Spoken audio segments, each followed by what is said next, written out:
Hello students, how are you all? मस्त हो ना? तो एज यू ऑल नो हम लोग चैप्टर नंबर 4 पढ़ रहे हैं और प्रीवियस लेक्चर के अंदर हमने टेम्परेचर डिपेंडेंट स्टॉर्म पढ़ा था और आज के इस वीडियो लेक्चर में हम लोग अर्हेनियस इक्वेशन पढ़ेंगे।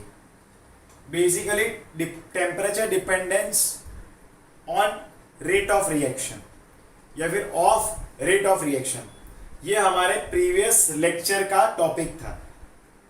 अब आज के इस टॉपिक में, आज के इस लेक्चर में हम लोग को उसका एक इक्वेशन यानी कि जो अर्हेनियस इक्वेशन है उसको डिराइव करना है और हम लोग आज ही के लेक्चर में इफेक्ट ऑफ कैटालिस्ट को कंप्लीट कर लेंगे। तो चलिए फिर शुरू करते हैं।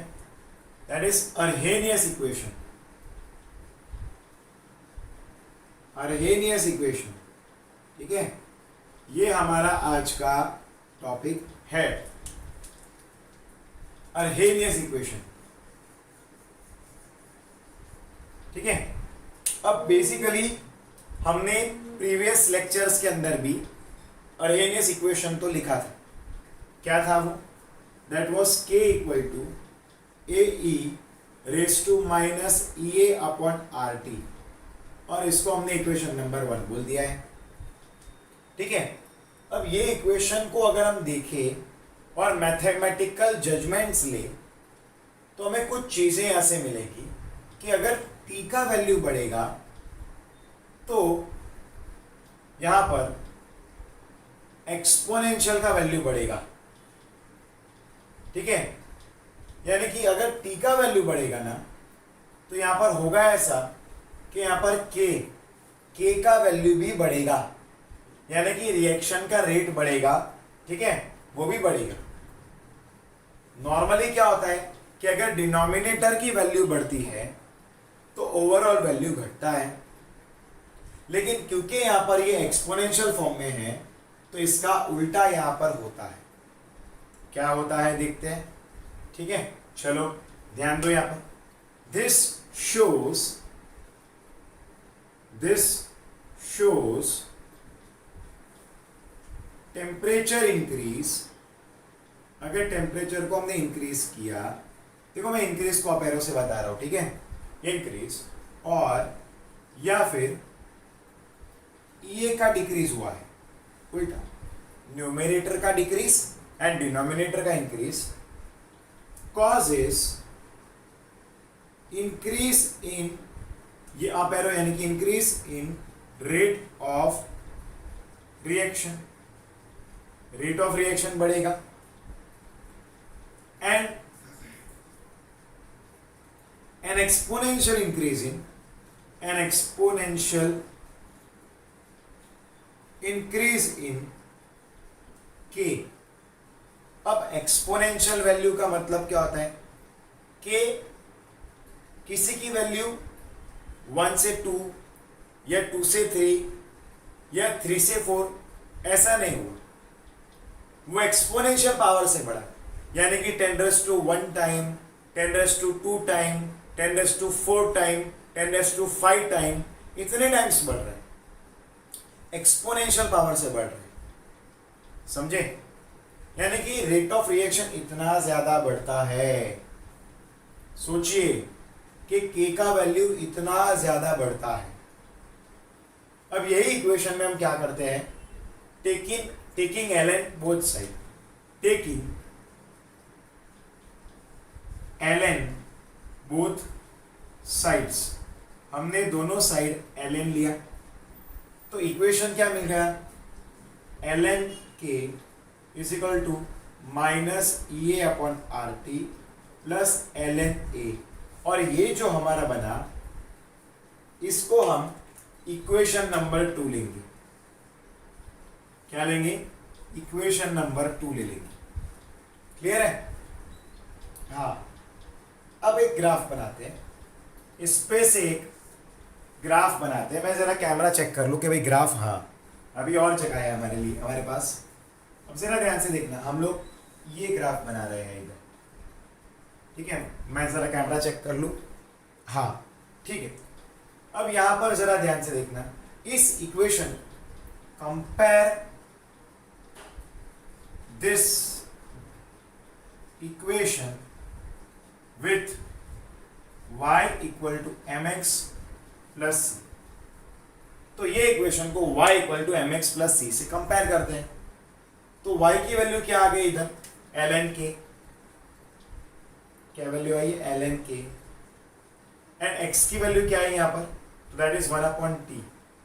अब ये ग्राफ हमें इस तरह मिलेगा और इसका इंटरसेप्ट क्या बनेगा, ये इंटरसेप्ट है, इंटरसेप्ट इसका होगा दैट इज ln a, और यहाँ पर स्लोप क्या बनेगा, दैट इज -EA/r। अब देखो ये इक्वेशन को इसके साथ कंपेयर किया तो ये m का वैल्यू क्या आएगा, -EA/r आया,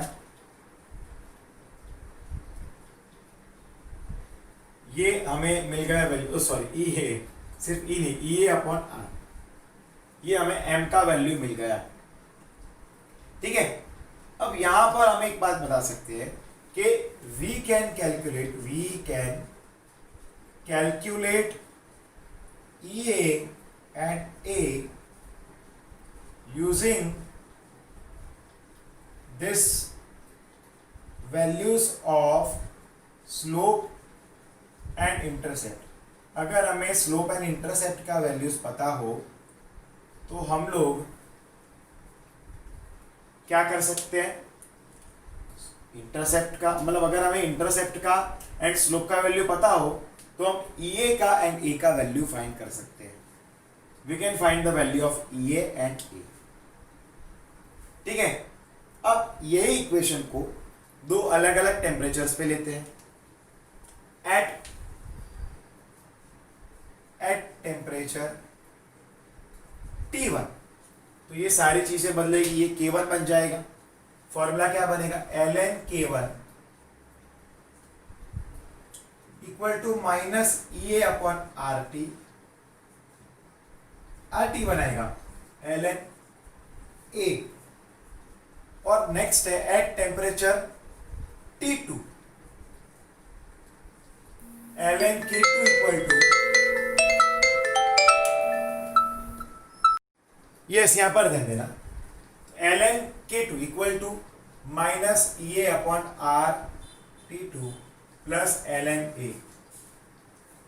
ओके, अब हम क्या करेंगे, अब यहां इस इक्वेशन को इक्वेशन नंबर 3 बोल दिया और इसको इक्वेशन नंबर 4 बोल दिया।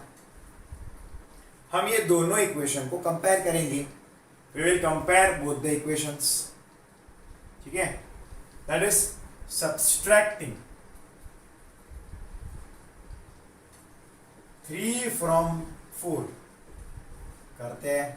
चलिए, तो ln K2 minus ln K1 equal to क्या आएगा, -EA/RT2 plus ln A minus, अब माइनस माइनस ये तो प्लस होगा, EA/RT1 माइनस ln A। हमें ये इक्वेशन मिलेगा। अब उसके मुताबिक ये और ये तो कट ऑफ हो जाएगा। अब इसको रीअरेंज करेंगे, इसको इस तरह से भी लिख सकते हैं ln K2/K1, क्योंकि ये माइनस में है तो ये डिनोमिनेटर में जाएगा, that is equal to EA/RT1 minus EA/RT2। अब EA/R को हम लोग क्या कर सकते हैं, कॉमन ले सकते हैं, ln K2/K1 equal to EA/R 1/T1 minus 1/T2। अब ये जो ln है बच्चों, we can write it as 2.303 log, हम ये भी लिख सकते हैं इसको। तो रिप्लेस करते हैं ये वाली इक्वेशन में, क्या आएगा इधर, 2.303 log K2/K1 equal to EA/R 1/T1 minus 1/T2। ये इक्वेशन मिला।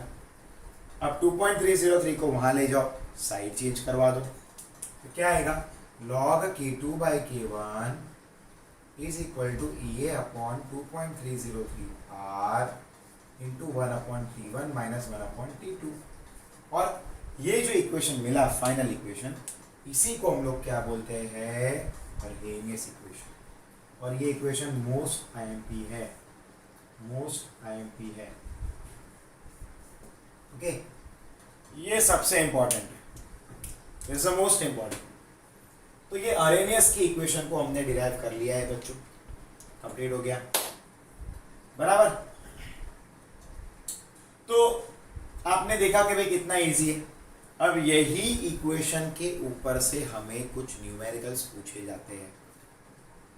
सम numericals are being asked by the help of this equation and we will be able to solve by the help of this equation. Like यही theory के बाद हमें दो numericals दिए हैं 4.10 and 4.11, जिनमें ये सब वैल्यू दी है, बस इनमें से एक आध वैल्यू नहीं दिया होगा और उसी को हमें ढूंढना होगा, उसी को हमें ढूंढना होगा बच्चों। ठीक है, क्लियर है? तो आप लोग इतनी बात को ध्यान रखो और इस इक्वेशन को बने तो 10 बार लिख दो, 25 बार लिख दो, बट प्रिपेयर करो, क्योंकि न्यूमेरिकल्स में 4-4 मार्क में इसके रिलेटेड न्यूमेरिकल आ सकते हैं और आते हैं। ठीक है, क्लियर है? चलिए, तो फिर इसका जल्दी जल्दी से स्क्रीनशॉट ले लो। मैं 1 मिनट का टाइम दे रहा हूँ, फिर मुझे आपको आगे के टॉपिक को पढ़ाना है, that is effect of catalyst. आज के इस लेक्चर में कंप्लीट करवाना है, वो मेरा टारगेट है।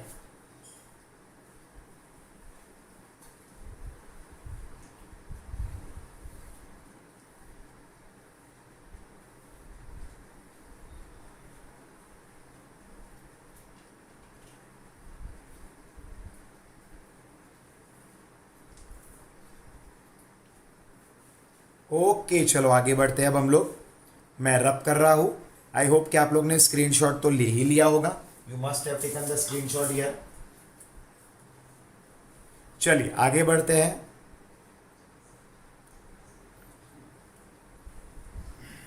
चलो come on, let's start now. तो जरा ध्यान देना,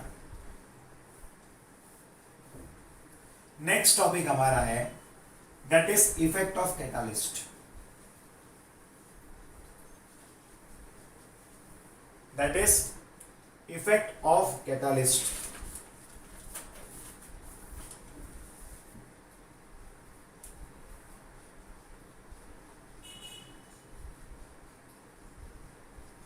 अब ये जो टॉपिक है, इसके बारे में मैंने आपको प्रीवियस लेक्चर के अंदर, मतलब कि जब मैंने फैक्टर्स अफेक्टिंग आरओआर पढ़ाया था, तब ये टॉपिक के बारे में मैंने आपको कुछ डिटेल्स समझाए थे, मैंने इतना कुछ लिखवाया था। आज हम लोग और डिटेल में करेंगे, लेकिन बच्चों मैं ये टॉपिक को शुरू करवाऊँ उससे पहले मैं आपको कुछ एग्जाम्पल देना चाह रहा हूँ। पहली बात तो हमें ये पता होना चाहिए कि भाई कैटालिस्ट क्या होता है। तो कैटालिस्ट वो होते हैं which increase the rate of reaction without being consume in the reaction. ये रिएक्शन में खुद कंज्यूम नहीं होते हैं, वो सिर्फ रिएक्शन की रेट को बढ़ाते हैं, लेकिन बढ़ाते हैं पर कई गुना बढ़ाते हैं। फॉर एन एग्जाम्पल मैं अगर बात करूं आपसे कि जैसे आप लोग अभी 12th साइंस में हो, तो बच्चों आप यहाँ पर स्कूल में लेक्चर्स के लिए अटेंड करते हो, आप कहीं पर शायद ट्यूशन्स भी जाते होंगे। तो इसकी ज़रूरत क्या हुई? आपके पास तो टेक्स्ट बुक दी है गवर्नमेंट ने, आप घर पे बैठ के पढ़ के भी कर सकते थे।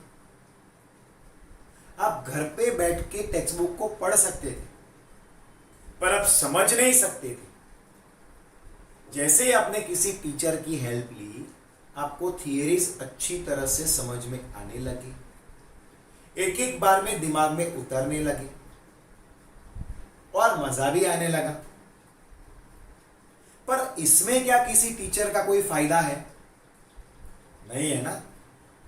यानी कि टीचर क्या हुआ? अब देखो क्या होता है, आपकी बैच आई 12th में, आपको पढ़ाया, अच्छे रिजल्ट ला कर दिया, फिर आप गए 12th पास आउट हो गए और अपनी अपनी कॉलेजेस के लिए एडमिशन के लिए चले गए। फिर एक नई बैच आई, उनको पढ़ाया, उनका रिजल्ट अच्छा लाए, फिर वो गए, और ये सब चलता रहता है। स्टूडेंट्स आते जाते हैं, पर टीचर जहाँ है वो तो वही है। समझे कि नहीं?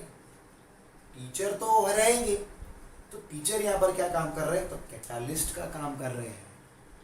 वो क्या काम कर रहे हैं, कैटालिस्ट का काम कर रहे हैं। कैसे, क्या देखना जरा ध्यान से। हम लोग पहले कुछ एग्जांपल्स की लिस्ट बनाते हैं जिसमें कैटालिस्ट की वजह से रिएक्शन जल्दी जल्दी हुआ, फास्ट हुआ। लाइक हम लोग यहाँ पर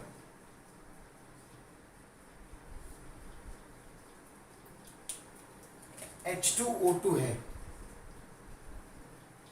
2H2O2 क्या किया, KMnO4 के साथ रिएक्ट करवाया, क्या मिलेगा, 2H2O प्लस मिलेगा O2। पहला रिएक्शन तो ये होगा। दूसरा रिएक्शन क्या होगा, अब देखो ये रिएक्शन फटाफट कंप्लीट हुआ क्योंकि हमने यहाँ पर KMnO4 को कैटालिस्ट के तौर पे अंदर ऐड किया। कैटालिटिक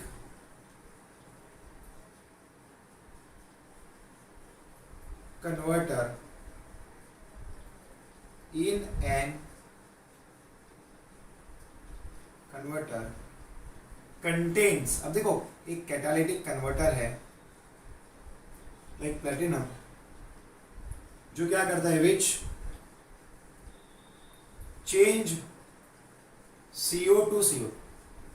अब एक प्लेटिनम नाम का कैटालिस्ट है, वो क्या करता है, कार्बन मोनोऑक्साइड को कार्बन डाइऑक्साइड में कन्वर्ट करने में हेल्प करता है।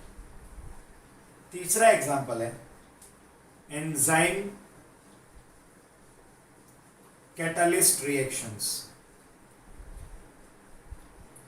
एग्जाम्पल के तौर पे फर्मेंटेशन, फर्मेंटेशन यानी कि डोसा, हांडवा, ब्रेड, पाव बनाने के लिए फर्मेंट करते हैं ना बच्चों। अपने स्टमक के अंदर भी अलग अलग प्रकार के एंजाइम्स प्रेजेंट रहते हैं, and because of that enzymes हमारा जो फूड हम खाते हैं वो डाइजेस्ट भी होता है, एज वेल एज वो जल्दी जल्दी कॉम्प्लेक्स में से सिंपल मॉलिक्यूल में कन्वर्ट भी होता है। तो स्टमक में भी एंजाइम्स का प्रेजेंस रहता है जो कैटालिस्ट के तौर पे यहाँ पर काम करते हैं। क्या काम करते हैं, कैटालिस्ट का काम करते हैं। देखते रहना आगे फर्मेंटेशन। और चौथा एक लास्ट एग्जांपल है, दैट इज 2KClO3, उसको मैंने MnO2 के साथ रिएक्ट करवाया, 2KCl प्लस 3O2 मुझे मिला। ठीक है, अब बेसिकली कैटालिस्ट कैसे, what is the action of catalyst, action of catalyst, catalyst का एक्शन क्या, तो बेसिकली मेक्स, मैं प्रैक्टिकली यहां पर समझाऊंगा, makes intermediate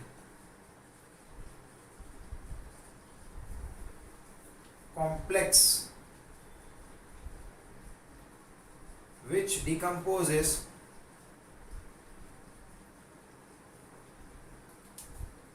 to give products, provide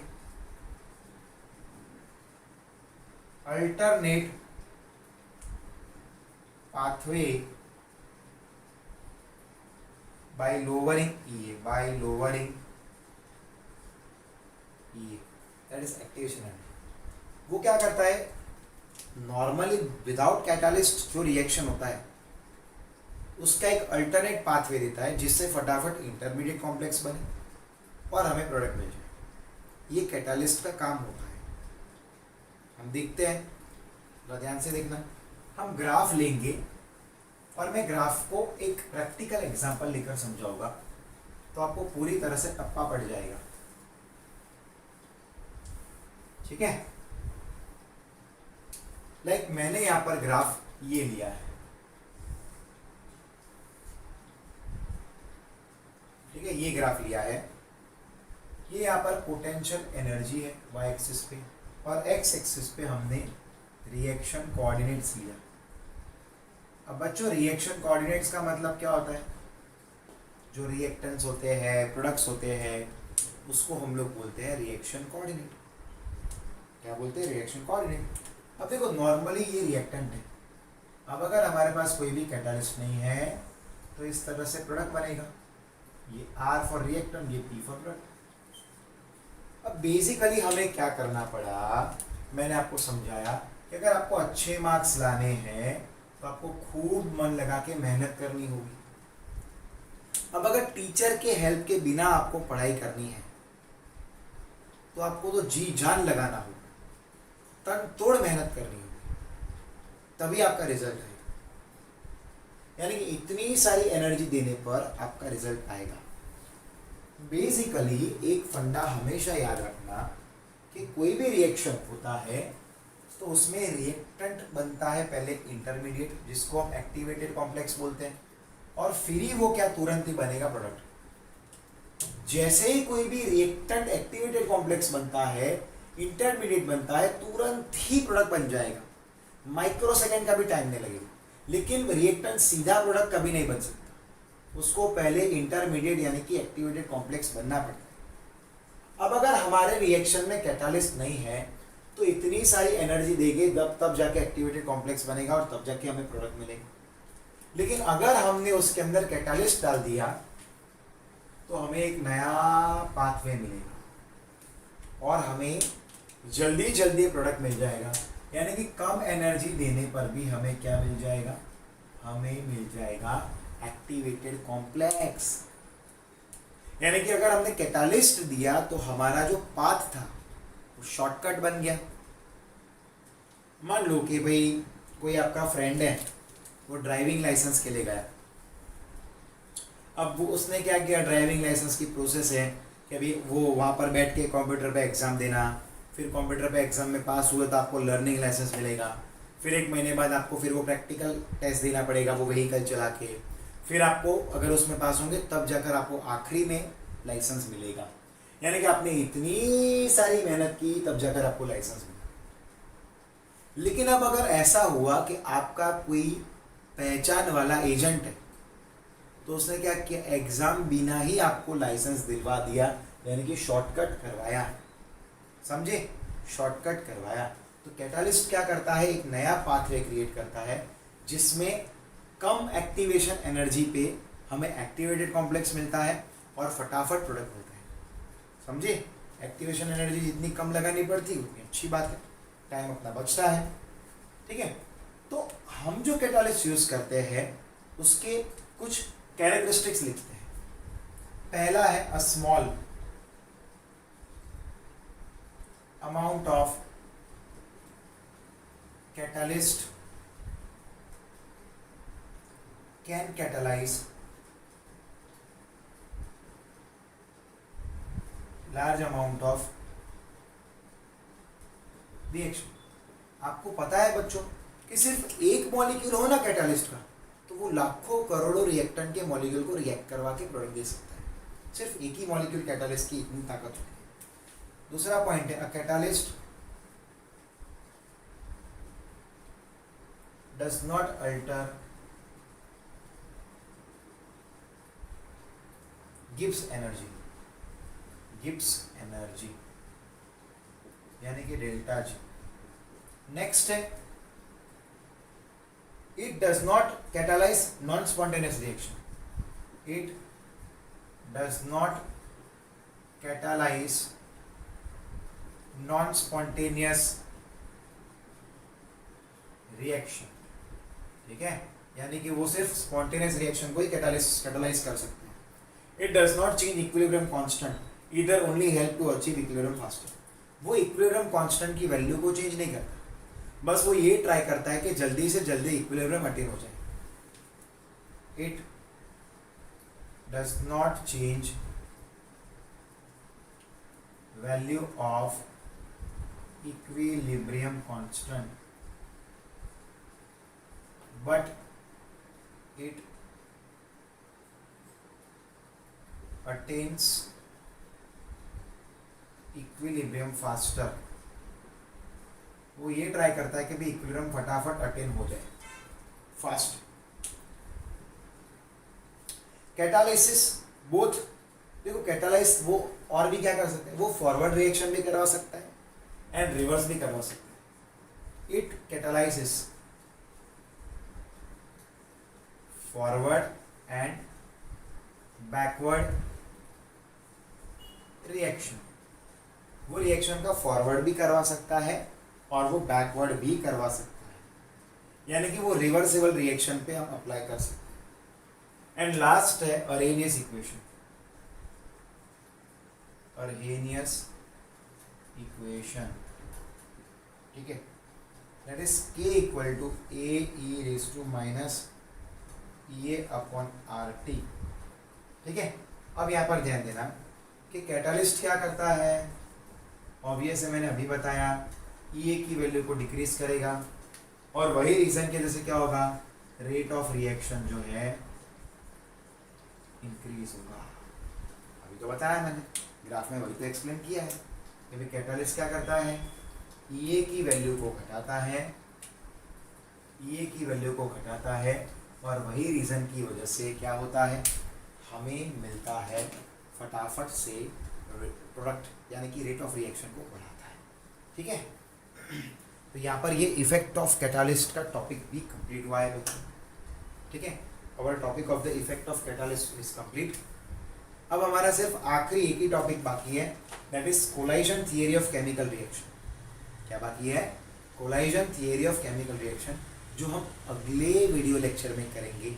I hope कि आज के इस वीडियो लेक्चर में आपको पूरी तरह से समझ में आया होगा, पता भी चला होगा और मज़ा भी आया होगा। तो बच्चों इसकी नोट्स बनाना, अच्छी तरह से मेहनत करना और इसका स्क्रीनशॉट ले लो। चलो तो फिर मिलते हैं नेक्स्ट लेक्चर में। Till then good bye and take care my dear students.